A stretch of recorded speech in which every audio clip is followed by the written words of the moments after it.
உலகம் யாவையும் தாமுளவாக்கலும் நிலைபெறுத்தலும் நீக்கலும் நீங்களா அலகிலா விளையாட்டுடை யாரவர் தலைவர் அன்னவர்க்கே சரண் நாங்களே.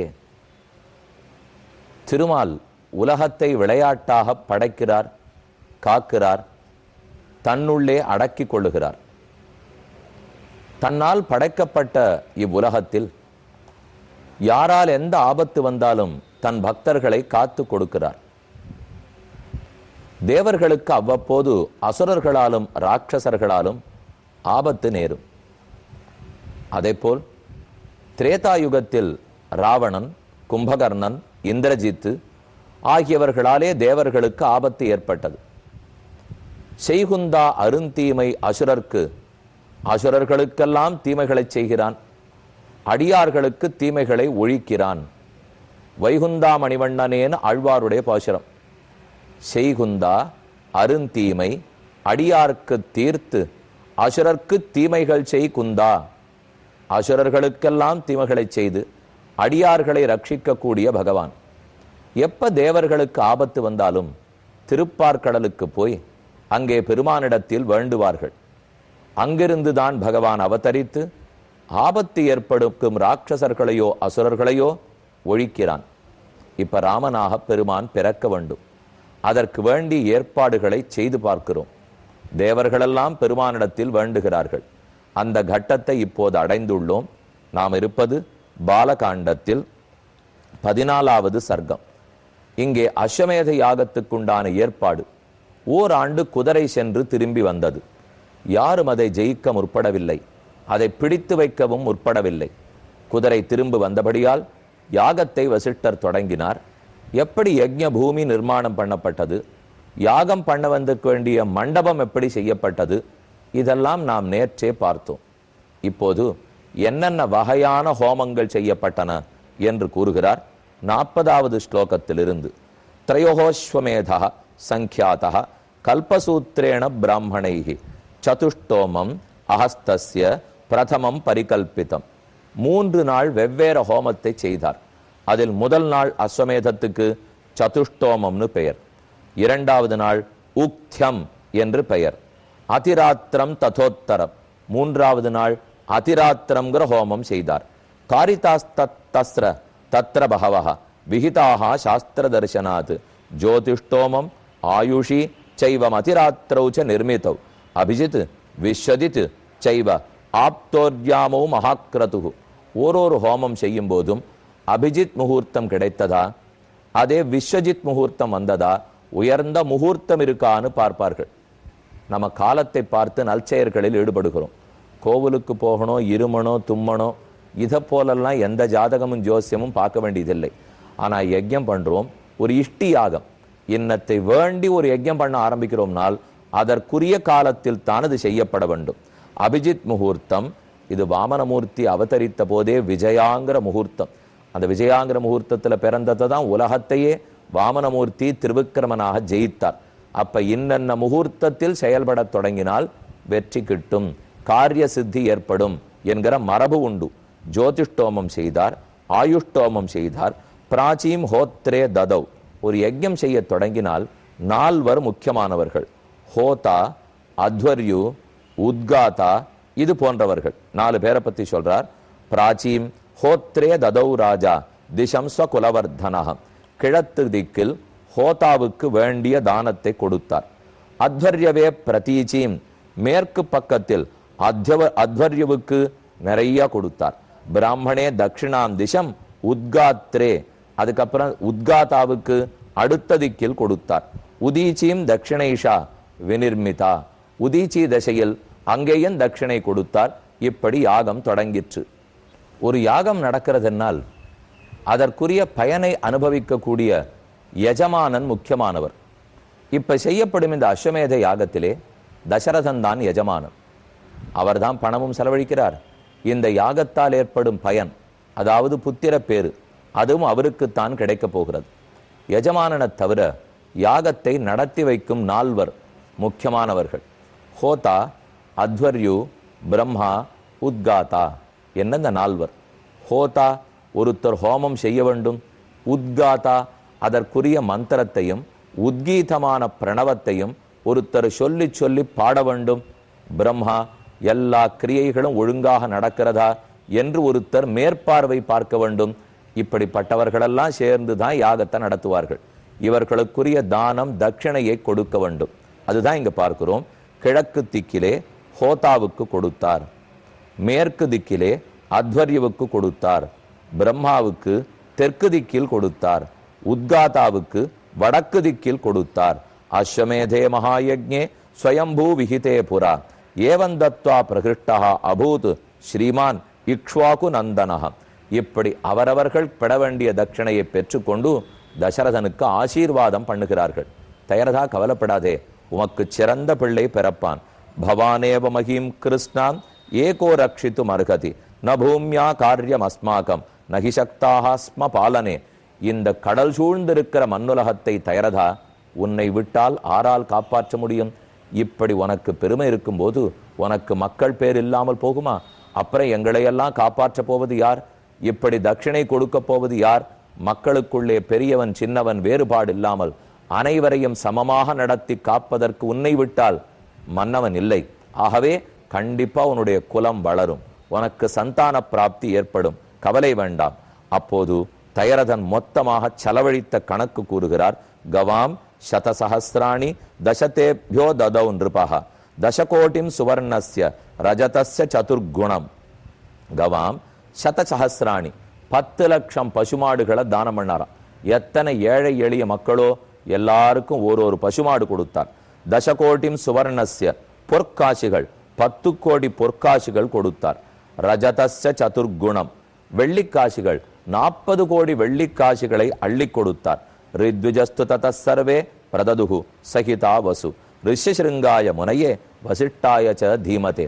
ரிஷ்யசிருங்கருக்கு வேண்டிய தானம் தட்சிணை, வசிஷ்டாச்சாரியருக்கு வேண்டியது அனைவரும் நன்கு பெற்றுக்கொண்டார்கள். நமக்கு தோணும், இத்தனை கூட்டம் கூட்டி எல்லாருக்கும் இவ்வளவு செலவழிக்கணுமா? கஜானா காலியா படாதானுட்டா? அதெல்லாம் காலியாகக்கூடிய கஜானாவே இல்லை. அந்த நாட்டில் மாதம் மும்மாறி பொழிந்து ஓஹோவென்று அனைத்து செல்வமும் பெருகியிருந்த நாடு. மற்றொன்று, நாட்டு மக்களுக்கு தானே கொடுக்கிறார். சிற்பிகள், பொற்கொல்லர்கள், தச்சர்கள் என்ன வெவ்வேறு வேலையில் இருக்கிறவா வந்திருக்கார்கள். அனைவரும் தானம் பெற்றுக் கொள்ளுகிறார்கள். இன்னைக்கு என்ன நடக்கிறது? இப்போ எத்தனையோ இடத்துல பொருளாதார வீழ்ச்சின்னு சொல்றோம். உடனே அரசாங்கம் என்ன பண்ணும்? நாங்கள்லாம் நிறைய வேலை பார்க்க போறோம், மக்களுக்கு வேலை கொடுக்க போறோம், பாலம் கட்டுகிறோம், குளம் வெட்டுகிறோம், ரயில் பாதை போடுகிறோம். இதெல்லாம் கவர்மெண்ட் ஸ்பெண்டிங்னு சொல்றோம் இல்லையோ? எதற்காக? அப்பதானே மக்களுக்கு வேலை வாய்ப்பு. பொருளாதாரம் விழுந்துடுத்துனா மக்களுக்கு ஆதாரம் இல்லாத போறதே. அதுக்காக அரசாங்கத்திலேருந்து செலவழிக்கும். இதை போல பலது நிகழ்ச்சிகளை நடத்தினால் அப்ப மக்கள் கையில பணம் வந்துடும் இல்லையா? தசரதன் தானே ஒரே அரசன். இப்போ அந்த தயரதன் இவ்வளவு பெரிய யாகத்தை எதுக்கு நடத்தினார்? அப்ப தச்சனிடத்திலும் பொற்கொல்லனிடத்திலும் வேத விற்பன்னனிடத்திலும் என்னென்ன வேலை உண்டோ அனைத்து செய்கிறவாளுக்கும் பணம் போய் சேரட்டும். இது ஒரு வியாஜம். தனக்கு புத்திர பேருங்கிறதுக்காக தானா எடுத்துன்னு போயிட்டார். மக்களுக்குத்தானே அனைத்தையும் கொடுத்தார். மேலே பார்ப்போம்.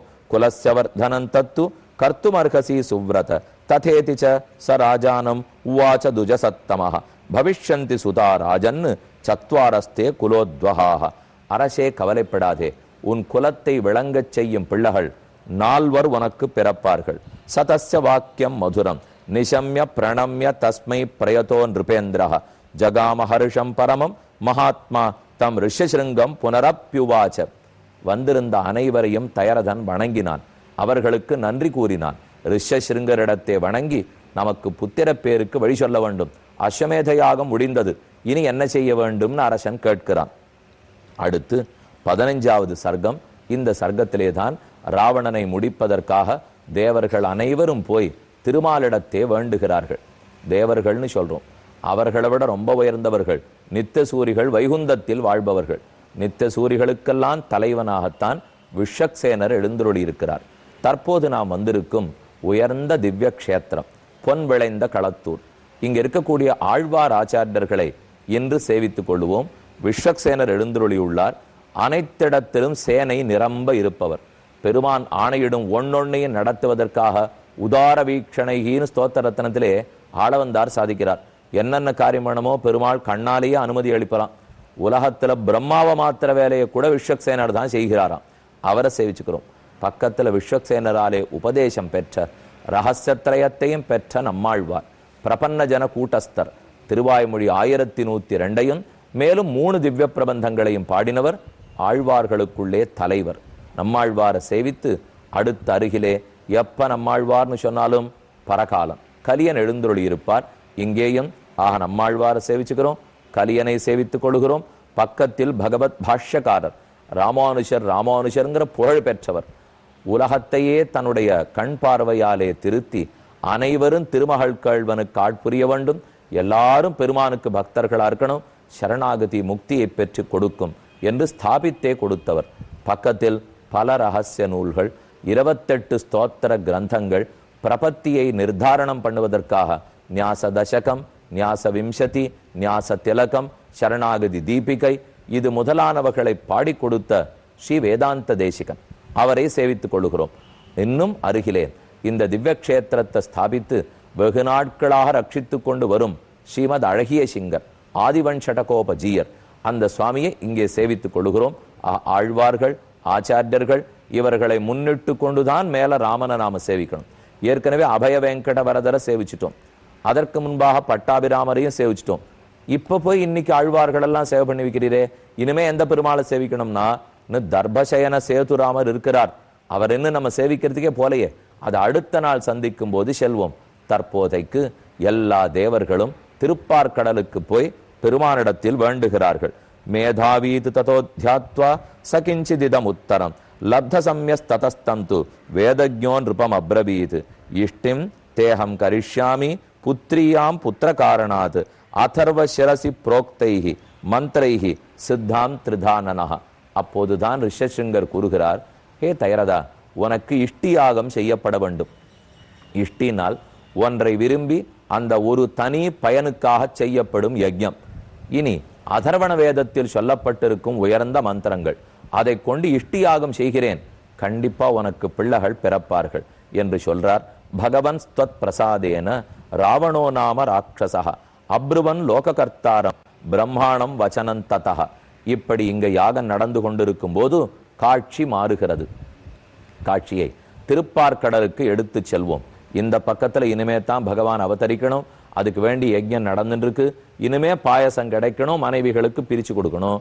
இதே சமயத்துல தேவர்கள் எல்லாம் பெருமானிடத்தில் போனார்கள். ராவண பயம் தாங்கவில்லை, நம்மை வாழவிட மறுக்கிறான். சர்வான்னோபாததே வீர்யாத் சாசித்தும் தம் ந சக்னுமஹ துவயா தஸ்மை வரோதத்தஹ பிரீதேன பகவன்ஸ்ததா. எல்லாரும் முதல்ல பிரம்மாவை, நான்முகக் கடவுளை அடைந்தார்கள்.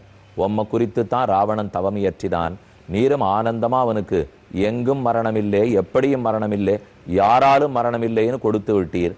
தற்போது அவன் தரும் தொல்லை தாங்கவில்லை, என் செய்யலாம்னு கேட்க பிரம்மா அனைத்து தேவர்களையும் அழைத்து கொண்டு திருப்பார்கடலுக்கு சென்றார். சயன திருக்கோலத்தில் இருக்கிற பெருமானை வணங்கினார். அப்போது அவனிடத்தில் வேண்ட தொடங்க ஆச்சரியமான திருக்கோலத்தோட பெருமாள் சேவை சாதிக்கிறார்.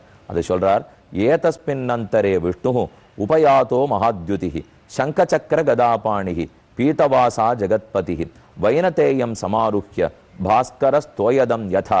ஏதஸ்மின் அந்தரே, இவர்கள் எல்லாரும் ஒன்று கூடி பெருமானை வேண்டறதுக்குன்னு பாட ஆரம்பிக்கும் போது விஷ்ணு உபயாதோ மகாத்யுதிஹி, ஓர் மின்னல் வெட்டினா போலே விஷ்ணு அங்கு வந்தார். சங்கசக்கர கதாபாணிஹி, சங்கத்தையும் சக்கரத்தையும் தரித்து கொண்டு வந்தார். பீதவாசா ஜெகத்பதி, ஜகத்துக்கே பதியான பெருமான் உயர்ந்த பட்டு பீதாம்பரத்தை தரித்து கொண்டு வைனதேயம், வினத்தைக்கு குழந்தையாக கருடன் பிறந்தார். அதனால அவருக்கு தான் வைனதேயர்னு பேர். கருட வாகனத்திலே ஆரோகணித்து தேவர்களுக்கு நடுவில் வந்தார். அது ஒரு பெரிய சூரியன் உதித்தா போலே இருந்ததாம். இதே விஷயம் கம்பநாடர் ரொம்ப ஆச்சரியமா விளக்கியிருக்கார். அடுத்த நாள் சந்திக்கும் போது சொல்றேன். இப்ப இந்த ஸ்லோகத்தை முடிச்சிருவோம். வைனதேயம் சமாருஹ்ய பாஸ்கர ஸ்தோயதம் யதா.